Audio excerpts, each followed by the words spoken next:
que te quisiera hacer es, como ya relatabas y es conocido, Oaxaca tiene esta complejidad territorial que está asociada además a una gran diversidad cultural. Es una de las entidades federativas, junto con Chiapas, que tiene la mayor diversidad de pueblos originarios y, desde luego, existen espacios completos de la geografía de Oaxaca en donde las decisiones más cercanas al territorio se toman por usos y costumbres, se toman por decisiones de las distintas asambleas comunitarias. Y recordarás, y lo recordará todo el público, cuando salimos de la Jornada Nacional de Sana Distancia y empezamos al sistema del semáforo, esto hace casi un año, en junio de 2020, establecimos una lista de municipios que en su momento le llamábamos los municipios de la esperanza, que eran aquellos municipios que se habían mantenido en una condición de semáforo verde por tener casi ningún caso, o en algunas situaciones verdaderamente ningún caso por muchas semanas. La mayor cantidad de esos municipios estaba en Oaxaca y lo que es muy interesante es que a lo largo de los siguientes meses se mantuvieron muchos de ellos, como ahora lo relataste, sin casos. Entonces, me gustaría ver si nos puedes comentar un poco sobre cómo fueron entablando conversaciones o colaboración con el nivel municipal y sobre todo con el nivel comunitario para que se fomentara este autocuidado que las comunidades fueron estableciendo. Claro, sí, doctor. Aquí sí, algo que es, yo creo que la parte más importante fue que pudimos hacer esta sinergia. Teníamos las reglas del juego, por decirlo así, y entonces lo que hacíamos es que platicábamos con la autoridad, y entonces la autoridad, a través de consejo, de cabildo, hacíamos un peloteo de preguntas y respuestas. Y sobre todo también el tema de qué era la consecuencia o qué podía pasar, si habrían, si no habrían, cuáles eran las ventajas, cuáles no eran las ventajas que esto se pudiera presentar. Entonces, una vez que nosotros teníamos esta conversación, las autoridades se comunicaban con la gente y entonces hablaban de manera directa con la población blanco. Y entonces en ese momento la población blanco llegaba y decía, bueno, pues no queremos tener este proceso, no queremos, y entonces se tomaba una decisión consensuada donde se cerraba la localidad. Entonces en ese momento se cerraba la localidad y literal es imposible pasar a menos de que hubiera una verdadera urgencia para poder pasar a través de la comunidad. Pero fue una decisión consensuada, una decisión donde se tomó desde el habitante 1, después la comunidad, basada en una serie de información que nosotros vertimos y en conjunto con el gobierno federal. Entonces, esa fue, yo creo que la parte más, la parte de comunicación, más que imposición, esta parte de comunicación y de que podamos entender, como bien dice el doctor, las necesidades son muy distintas de 5 kilómetros de distancia. Entonces, cuando pudimos compartir las necesidades de cada población, de cada comunidad, de cada localidad y saber sus necesidades, entregar las posibles soluciones y eran ellos los que tomaban las decisiones. Y efectivamente, al día de hoy tenemos 75 municipios que no presentan un solo caso. Qué interesante, porque esto además nos conecta con una idea general por la que México se distinguió en su estrategia, se ha distinguido hasta el momento, que el propio presidente López Obrador lo ha mencionado una y otra vez. En algunos países se tomaron decisiones verticales, decisiones de imponer estados de sitio prácticamente, cierres absolutos de las actividades públicas. Y aquí en México, durante varias semanas o meses, algunos segmentos de la opinión pública, curiosamente los segmentos urbanos en zonas adineradas, un poco se resistían a esta idea de visualizar la diversidad social que tiene México en lo cultural, en lo político, en lo económico también. Y el presidente López Obrador en cada momento insistía en esto, que para nosotros es motivo de satisfacción respecto a la estrategia de respuesta a la epidemia. En un país con tanta desigualdad social y económica no se pueden establecer imposiciones que vulneran, ya no digamos solo los derechos, sino las condiciones fundamentales de vida de las personas. La mitad de la población de México vive al día, vive en condiciones de pobreza y un cierre absoluto por imposición desde el gobierno, ya sea desde el gobierno nacional o desde el gobierno, los gobiernos estatales, pues hubiera representado sin duda una tensión muy grande. Y en esta experiencia que nos relata el doctor Martínez Heine, pues se ve este proceso de diálogo, es esencialmente una experiencia democrática en el terreno, y esto pues creo que puede dar lecciones muy útiles, no solo para el país, sino incluso para otros países. Doctor Ricardo Cortés, no sé si quisieras hacer un... Muchas gracias, doctor. Creo que me gustaría que el secretario nos compartiera al público, sobre todo, la utilidad que él ha observado o ha percibido de el semáforo de riesgo epidémico, tanto para la toma de decisiones en el nivel local, en el nivel operativo de la autoridad sanitaria local, y cómo pudiera percibirlo la población en Oaxaca como una herramienta útil para seguir sus actividades sociales y económicas. Claro que sí, doctor. Aquí prácticamente tendríamos que dividir a Oaxaca, digamos que en dos, en las áreas urbanas y en las áreas rurales. En las áreas urbanas ha sido un poquito más complicado este respeto del semáforo. Entendemos también el tema de la movilidad. Oaxaca, una de las principales actividades económicas es el comercio, entonces tenemos esta parte de movimiento importante. Pero vuelvo al mismo tema, las comunidades que se tomaron estas decisiones consensuadas eran qué significa el semáforo naranja, qué significa el amarillo, qué significa el verde. Y entonces es, ok, yo quiero, ya estamos en semáforo verde, ¿qué significa? Platícame realmente qué significa este semáforo para yo seguir estas indicaciones, pero no solo es yo las sigo porque decido seguirlas, sino es hago un consenso con mi población y si mi población está totalmente de acuerdo en ese sentido, la seguimos. Tan es así que al día de hoy tenemos poblaciones que no han abierto y que se mantienen en semáforo amarillo o inclusive con algunas toma de decisiones en semáforo naranja. ¿Por qué? Porque así lo decidió la comunidad. Entonces la verdad es que esto nos ha servido mucho también para ver las necesidades, nos ha abierto mucho sobre cada necesidad, sobre cada una de las comunidades para normar la conducta a seguir en general, de una manera englobada, pero con respetando las particularidades de cada región. Muchísimas gracias, doctor. Muchas gracias. Pues vamos a abrir a preguntas. Solo quiero hacer un último comentario de algo que también nos da mucho gusto, la oportunidad de trabajar con el gobierno del estado de Oaxaca, con el gobernador Murat, con el secretario Martínez Heine y en general con todos sus equipos.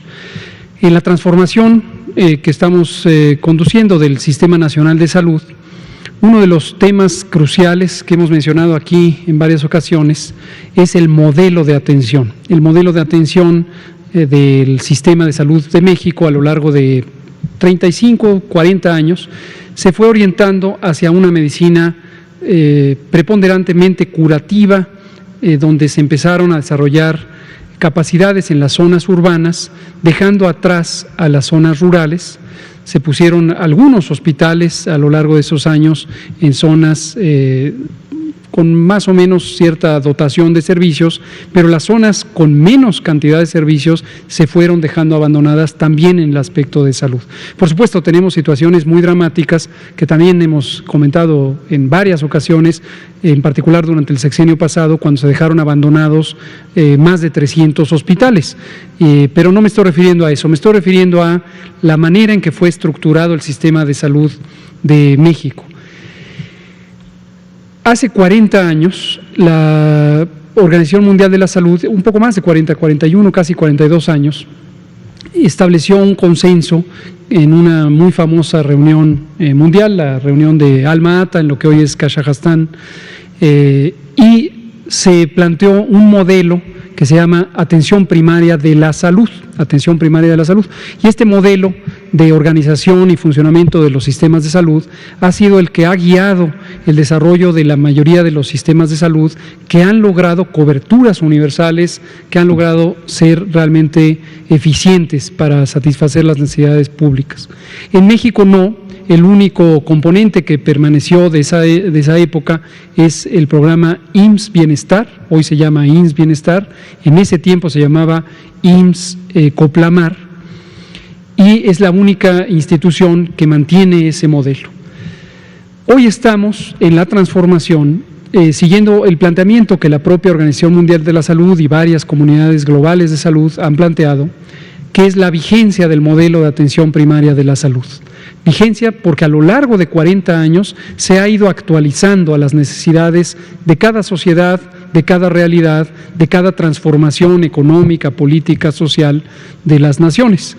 En abril de 2019, cuando recién empezábamos el sexenio, aquí en México se seleccionó para que fuera presentado el informe de 40 años de atención primaria de la salud, aquí en México. La Organización de Naciones Unidas seleccionó a México para que aquí fuera presentado. Y a partir de ese informe hemos estado trabajando rumbo a un restablecimiento del modelo de atención primaria de la salud. Precisamente en Oaxaca, hoy estamos encontrando condiciones muy favorables con el liderazgo del doctor Martínez Heine y del gobernador Murat para que en una de las realidades sociales donde se encuentra la mayor necesidad de acelerar la cobertura del sistema de salud, precisamente lo logremos a partir de este modelo de atención primaria de la salud y las redes integradas de servicios. Desde luego la pandemia de COVID nos desvió un poco del rumbo, pero no del todo, y como precisamente señaló el doctor en su presentación, Oaxaca, conocedora de esta complejidad, de esta dificultad de acceso a los servicios, no se esperó en las unidades de salud, sino que se acercaron a las comunidades y a las personas. Y eso a lo largo de la epidemia lo hemos usado también como un modelo de atención primaria de la salud para enfrentar la pandemia de COVID. Esto ya lo habíamos comentado en varias otras ocasiones, pero destaco hoy que nos acompaña el doctor Martínez Heine, porque Oaxaca es justo en donde vemos la punta de lanza de esta transformación en ese sentido. Muchas gracias, doctor. Pues vamos a abrir a preguntas y comentarios. Juan Hernández, Periódico Basta, Grupo Cantón. Nos seguimos con todos y todas ustedes. ¿Qué tal? Muy buenas noches. Juan Hernández, de Diario Basta, de Grupo Cantón. Para el secretario de Salud de Oaxaca. ¿Cuáles han sido precisamente el reto de poder entrar y trabajar con aquellas comunidades de usos y costumbres? ¿Cómo fue que ustedes pudieron precisamente poder entrar y sobre todo aplicar estos programas de protección en este caso a los ciudadanos? Sería eso, nada más para precisar. Gracias. Una de las grandes ventajas que tenemos en Oaxaca es la gran cohesión que tiene la gente y este gran compromiso que tenemos por parte de los servicios de salud y de toda la población de los servicios de salud. Oaxaca es uno de los principales áreas para vacunar y esta capacidad que hemos podido vacunar prácticamente, más bien vacunamos los 570 municipios y las más de 12,000 localidades. ¿En base a qué?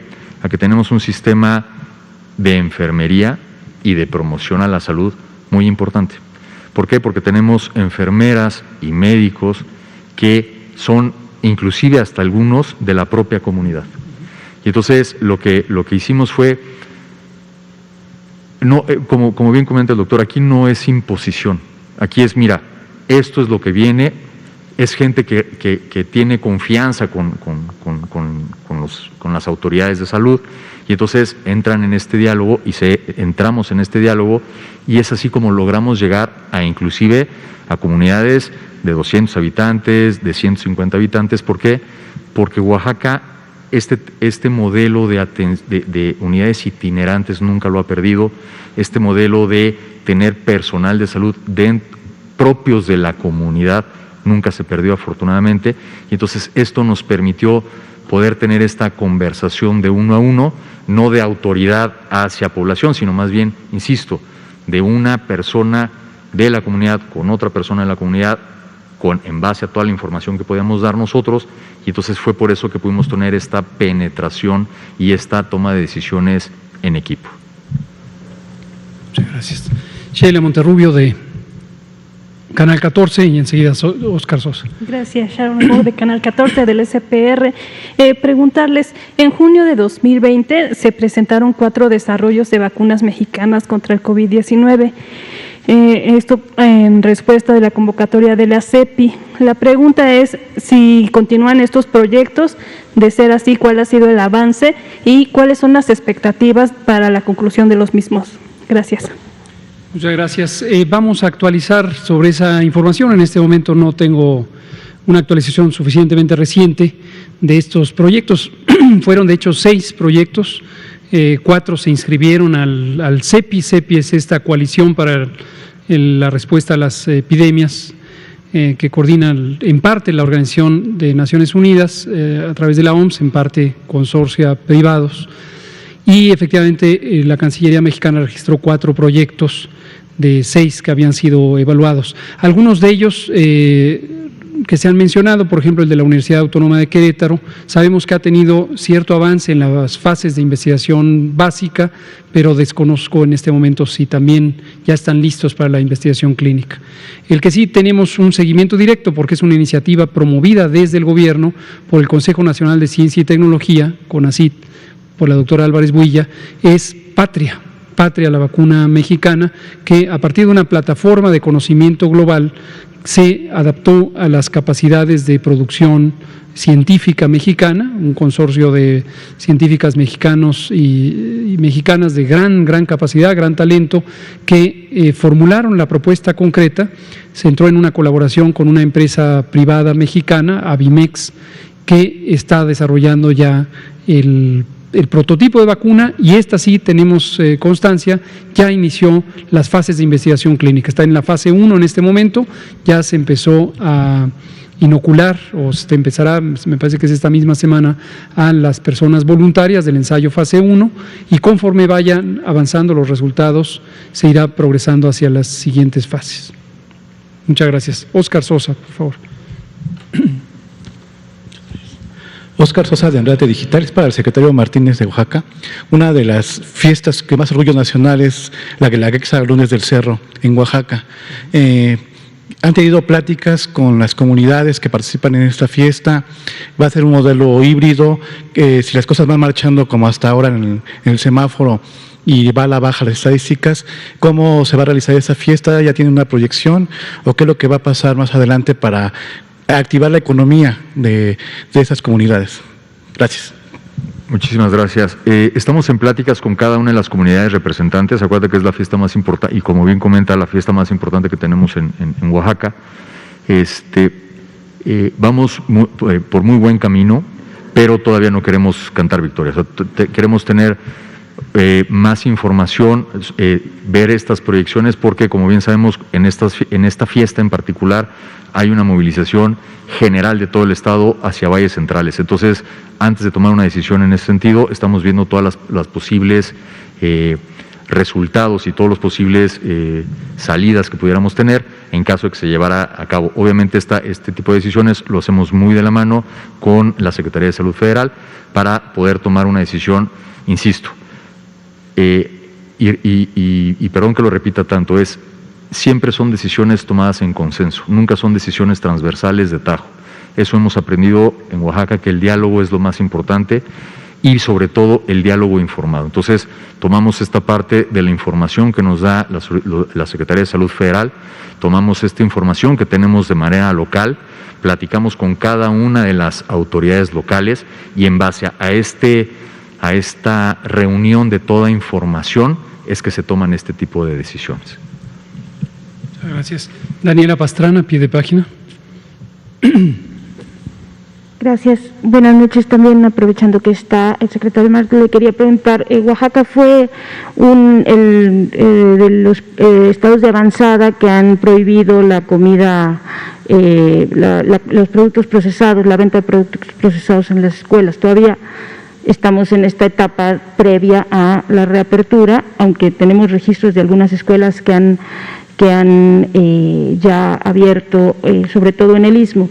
Le quería preguntar si hay un plan específico para operar este cierre, si ya se ha dialogado con las escuelas previo a la apertura, si ya hay alguna idea de cuándo tienen pensado volver a reabrir las escuelas, si hay alguna cosa como que estén planeando para llevar a la operación esta prohibición de esta ley. Bueno, y tengo otra. Gracias. Una de las grandes maravillas que tiene Oaxaca es su riqueza cultural y se transforma en los alimentos. Entonces, algo que también, insisto, hemos aprendido, el chiste no es dejar de consumir un alimento por dejarlo de consumir, sino es la razón por la que se está consumiendo ese tipo de alimento y el sustituto que podríamos tener. No es lo mismo comer una bolsa de comida procesada cuando se tiene toda una opción de diferentes accesos a alimentos mucho más nutritivos y de manera más natural. Pero insisto, no es que venga la prohibición del alimento procesado, sino nosotros estamos haciendo todo un proceso de identificar cuál es la razón del consumo de ese alimento procesado para corregir eso y poder meter la dieta local. Es muy distinta la dieta que se puede presentar en el Istmo a la dieta que se puede presentar en la Cuenca o la dieta que se puede presentar en la Cañada. Entonces, esa es otra parte también muy interesante de cada una de las comunidades, donde se tropicaliza cada tipo de alimento que se pudiera agregar, y además se le enseña a la población que el alimento procesado no es lo ideal. Entonces, se maneja, insisto, desde un punto de vista integral, no es te prohíbo los alimentos. Y en la segunda pregunta estamos, insisto, platicando con todos los actores, estamos platicando con padres de familia, estamos platicando con las autoridades educativas federales, autoridades educativas estatales, sindicatos, toda la gama de actores que significa el reinicio de clases.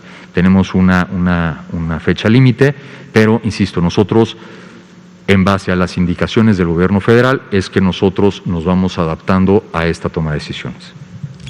Muchas gracias. Gracias. Y una segunda pregunta relacionada con la vacunación. La vacunación, hay pueblos que han decidido no vacunarse. Ayer justo o antier preguntaba esto de qué comunidades, cuántas sí hay en Oaxaca, si ha habido pueblos que han decidido no vacunarse.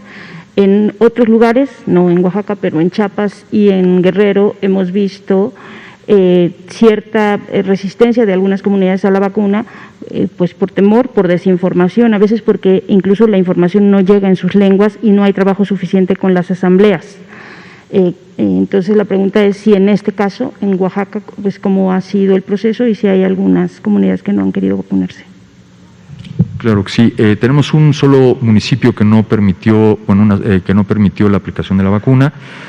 Habíamos tenido aproximadamente 5, pero afortunadamente en base a este intercambio de información, en este proceso de aclarar dudas, de explicar qué es la vacuna, cómo es la vacuna, para qué funciona la vacuna y demás, logramos abrir estas puertas de estos 4 municipios. Queda un municipio pendiente y nosotros somos muy respetuosos de las decisiones tomadas dentro de la comunidad y también somos muy respetuosos de las decisiones que toma cada una de las personas que decide o no decide aplicarse la vacuna. Entonces, en ese sentido, al día de hoy tenemos únicamente una comunidad que no se ha aplicado la vacuna por decisión de la comunidad. Sin embargo, se les permite, dentro de la misma decisión de esa comunidad, si tú te quieres trasladar a otra comunidad a recibir la vacuna, eres totalmente libre de hacerlo. Un par de comentarios quisiera agregar sobre lo que ya dijo el secretario Martínez Heine. Sobre el primer tema, gracias Daniela Pastrana de Pie de Página por darle seguimiento a este asunto.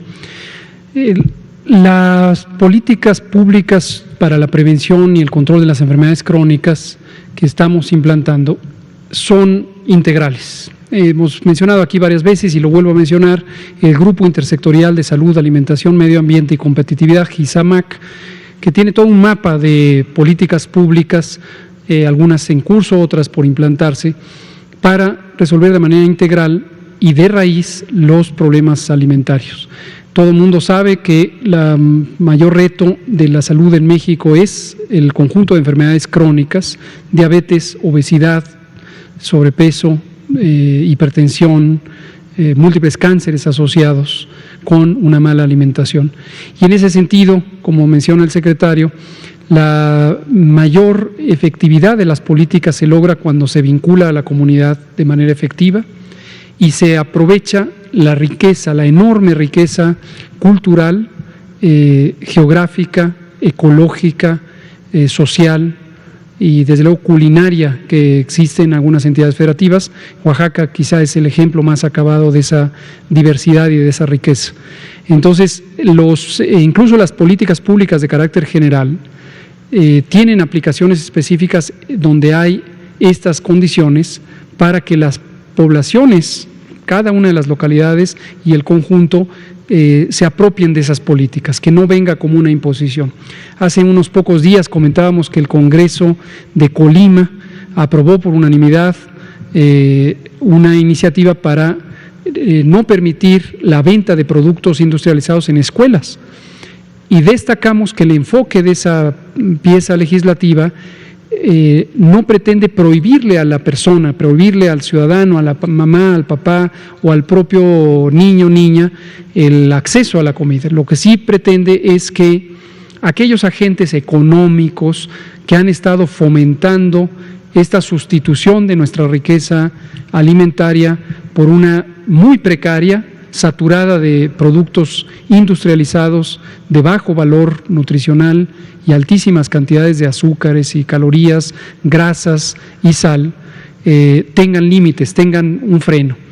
Y es un reto grande, seguimos enfrentando embestidas de las cámaras industriales de esta poderosa industria alimentaria, mucha de ellas relacionada con empresas transnacionales, que sigue pensando que esto es igual que antes y que se va a tener complicidad para permitirles que evadan la regulación. No es el caso con los etiquetados de advertencia que instauramos el año pasado, también a partir de una reforma de ley que estableció casi por unanimidad el Congreso de la Unión y la modificación de la norma oficial mexicana 051, que establece los etiquetados, los famosos octágonos que espero todo el mundo ya haya visto, que alertan sobre exceso de sal, exceso de azúcar, exceso de calorías, exceso de grasas y también el uso de edulcorantes.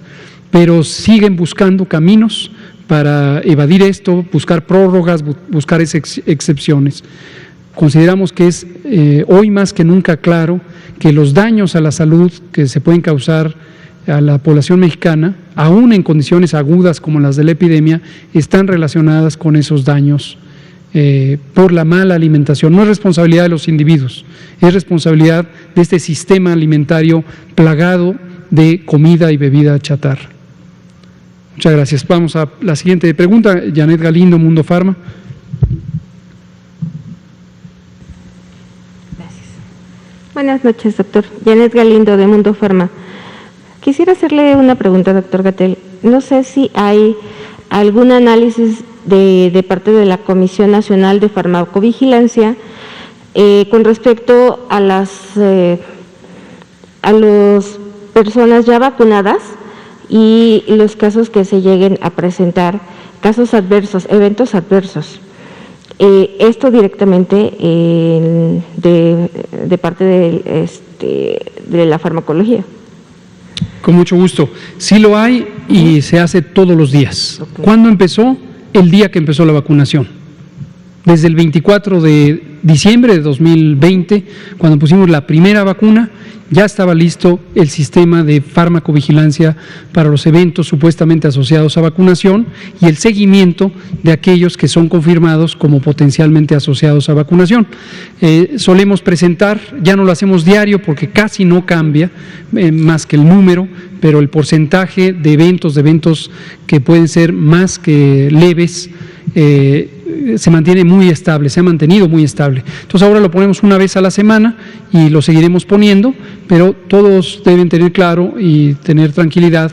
Vigilamos estrechamente los eventos secundarios relacionados con las vacunas. Hasta el momento no hemos identificado ninguno que haya dejado un daño permanente y también ninguno que haya causado la pérdida de la vida de una persona vacunada, lo que nos ratifica que son vacunas seguras, además de que son vacunas eficaces.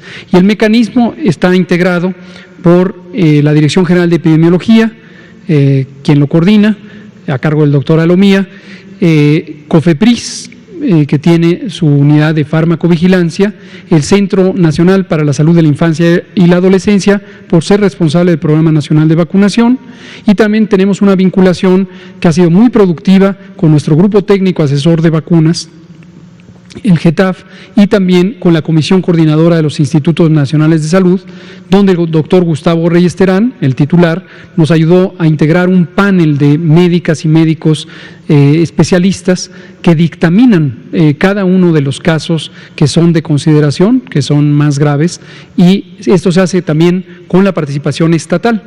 A cada entidad federativa se le comunican aquellos eventos que fueron analizados. Desde luego el informe proviene de las entidades federativas en forma primaria y conjuntamente con las entidades federativas se van teniendo sesiones de dictaminación. Y esto va de la mano con la industria, con los datos que emite la industria farmacéutica. La industria farmacéutica estaría desde luego en posibilidades, si tiene datos, de compartirlos y los debe compartir con la autoridad. Todas las autorizaciones de uso de emergencia están especificadas para tener también la responsabilidad de las compañías farmacéuticas de hacer farmacovigilancia y compartir la información de farmacovigilancia. Entonces, efectivamente, en el Centro Nacional de Farmacovigilancia de COFEPRIS se incorpora esa información y se analiza conjuntamente con la que recaba el Gobierno de México. Gracias. Muchas gracias. Nos da tiempo para una última pregunta. Miguel, por favor. Miguel Ricó, adelante. Gracias, doctor. Buenas noches, doctores. Saludamos al presidente Andrés Manuel López Obrador también.